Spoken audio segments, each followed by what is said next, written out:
Copy 724, right. Center maintain 2000. Center maintain 2074. Comment 504 to center maintain 3000. 3000, comment 504. In this video, we're going to be covering how we can obtain the weather information and all the related questions about getting the weather information using different sources. First thing is that what is the primary mean of obtaining a weather briefing?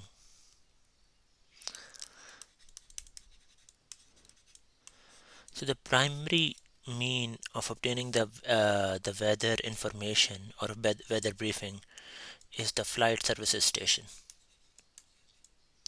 This is the primary mean, and this is again provided by the FAA.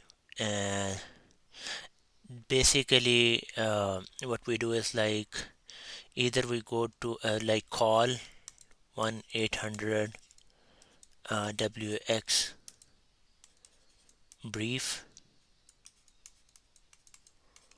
right? Or there are like from a third party we can actually get it. It's called the direct user access terminal system, DUATS, and the Lockheed Martin has one which is called the Lockheed Martin Flight Services. So these are the ways you're gonna be if you wanna if you wanna plan for the VFR flight or just get the weather briefing, you can actually do that. So what are the examples of other sources of weather information other than the primary source, which is the FSS flight service station? So we're gonna cover the examples here. Again, the first one or the primary one is gonna be the FSS, and you can get the telephone information briefing service or the you can actually go to the website. The second one is the weather and aeronautical information available from numerous private industry sources. So a lot of private industry sources also do that, so you can get the weather briefing from there too. And then, as I said, the DUATS system, which stands for the direct user access terminal system, and the Lockheed Martin flight services. You can actually do that, right? So, and you can also apply for the flight plans, both the VFR and the IFR. And Alaska has a separate system. Other than these ones, they have a transcribed weather broadcast known as TWEB.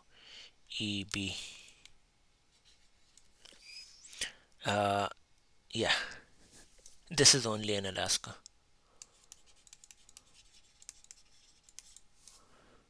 Okay.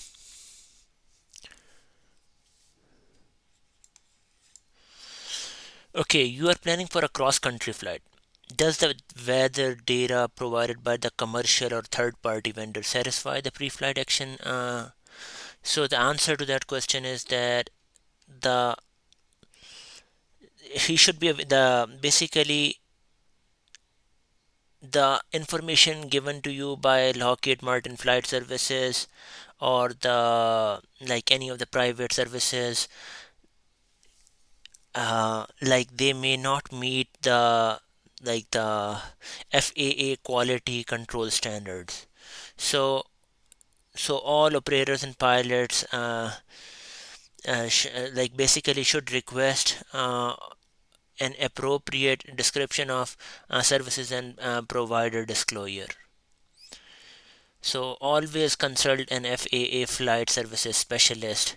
So whenever you are doing the cross-country flight, you cannot just solely depend on these the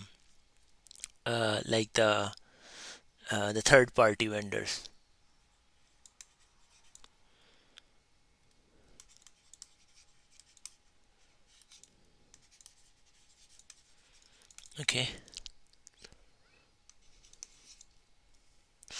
Okay, what types of weather briefing are available from FSS Briefer. So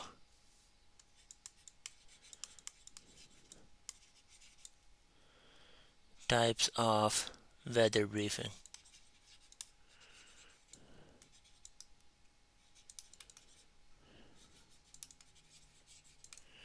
Okay, the number one is the standard.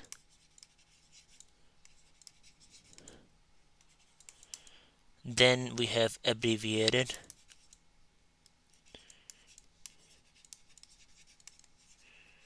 And the third one is the outlook. So in the standard briefing request, when you are planning a flight and you have not received a previous briefing, so this is the first briefing you would get. You would get a standard briefing, and if you are trying to planning a flight, you would request for a standard briefing, right? The abbreviated briefing request when you when you need information to supplement mass disseminated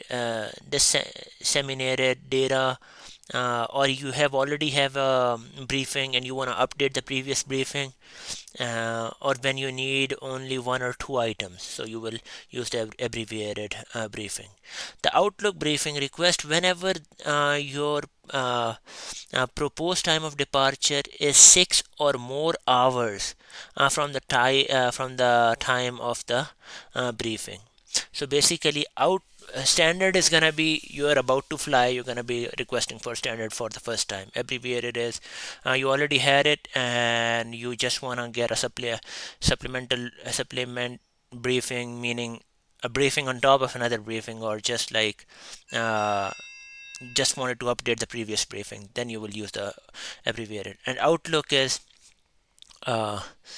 outlook is like if you are actually trying to get the weather briefing like ahead of time, maybe for tomorrow. And basically, if it is more than 6 hours, 6 or more hours, you would be looking for an outlook. There's another briefing also. It's called in-flight briefing. So, and you request when needed to update a pre-flight briefing. So in flight, as the name suggests, you are in flight and you are gonna be requesting when needed to update a pre-flight briefing.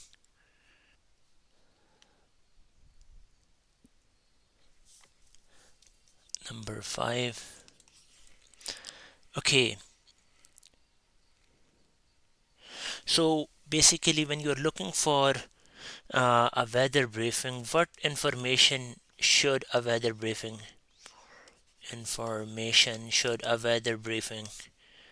ha- uh, have?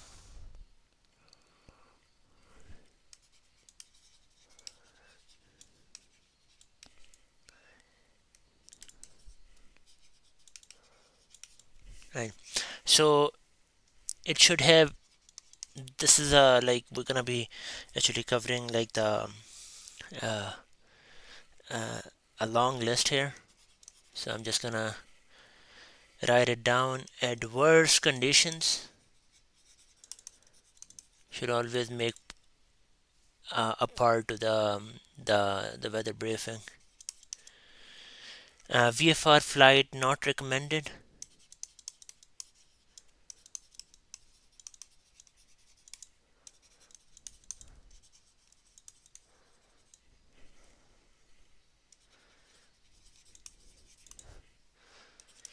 Okay, then synopsis.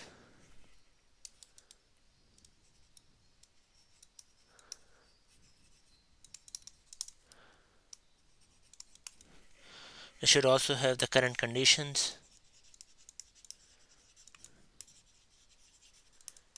And weather briefings are very detailed. En route forecast.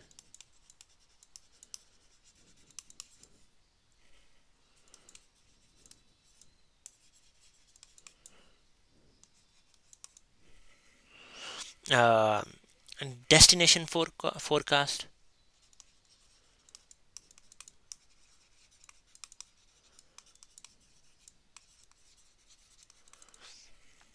It should also has information about the winds aloft.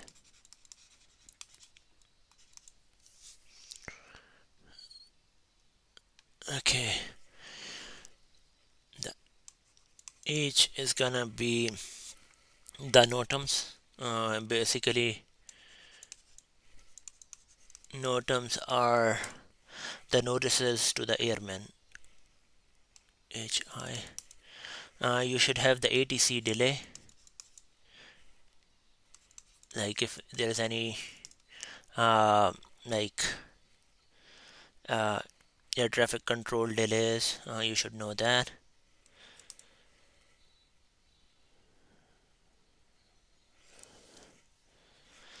And there are other services. We will just call them like the special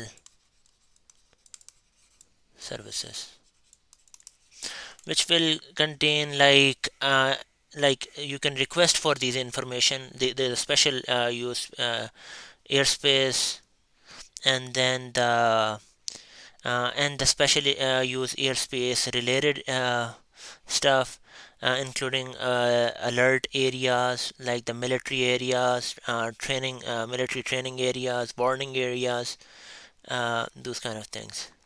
So those are they are basically they are included in a standard briefing. Okay. So now we want to cover the HIWAS. What is it? So HIWAS stands for the Hazardous In-Flight Weather Advisory Services. It's a continuous broadcast of in-flight weather advisories, including summarized aviation weather warnings. And it can also have the segments and like also can contain the urgent pilot reports known as the PIREPs. Right, and you can consider it as another source of hazardous weather information source. Right. Okay. So what is this FIS, Flight Information Service? So Flight Information Service broadcast is a ground broadcast service provided through the automatic dependent surveillance broadcast services network over like you can also get it from at different frequencies. Uh,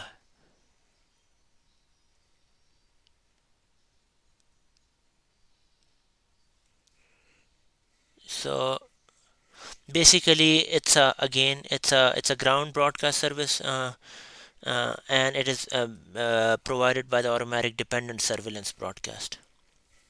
And if your aircraft is equipped with a flight deck display of aviation weather and aeronautical information, can actually make use of it and show you the weather conditions.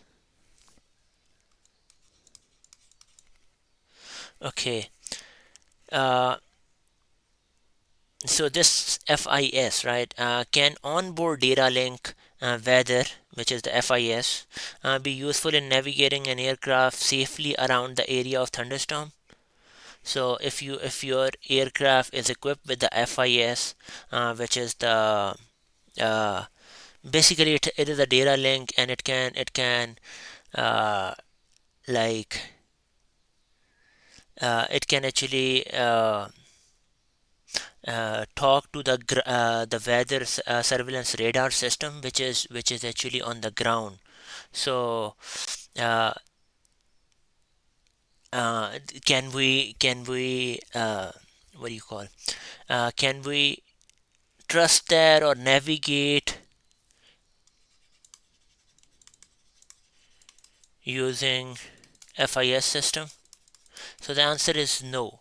And the reason for that is like, yes, this is an advanced system. A lot of first of all, the aircraft needs to be equipped with it, right? It's going to be talking to the weather surveillance radar system, which is on the ground. So, uh, but the problem with this one is that it is not uh, it does not display the current conditions.